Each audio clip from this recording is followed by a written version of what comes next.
Agnipath scheme के खिलाफ तेलंगाना के सिकंदराबाद रेलवे स्टेशन में गुज़िश्ता रोज किए गए पुरतशद्दुद एहतजाज के सिलसिले में पुलिस ने तशद्दुद को भड़काने के इल्जाम में ए सुब्बाराव नामी शख्स को एहतियाती तौर पर हिरासत में लिया। आंध्र प्रदेश के जिले प्रकाशम के खंबम से पुलिस ने मुलजिम को गिरफ्तार किया। सुब्बाराव नरसरावपेट में साई डिफेंस एकेडमी का डायरेक्टर है। इस पुरतशद्दुद एहतजाज में उसका हाथ होने की इत्तला के साथ ही चौकस पुलिस ने उसको हिरासत में ले लिया और उसको नरसरावपेट मुंतकिल कर दिया। सिकंदराबाद रेलवे स्टेशन में पेश आए इस तशद्दुद के सिलसिले में पुलिस ने मजीद 30 अफराद को हिरासत में लिया। इस तशद्दुद में तकरीबन 12 नौजवानों ने अहम रोल अदा किया, जिनको हिरासत में लिया गया।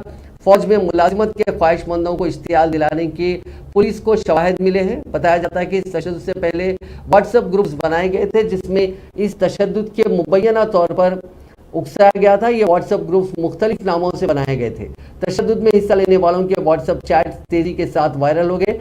साथ ही सुब्बाराव की तस्वीर भी वायरल हो गई, जिसके पेश नज़र पुलिस ने उसको हिरासत में ले लिया। पुलिस उनसे पूछगछ कर रही है ताकि हक़ाइक़ के बारे में मालूमात हासिल की जा सके। पुलिस का कहना है कि कोचिंग सेंटर्स के मालिक की ईमा पर ही नौजवान बड़ी तादाद में रेलवे स्टेशन सिकंदराबाद पहुंचे, जहां उन्होंने तशद्दुद बर्पा किया।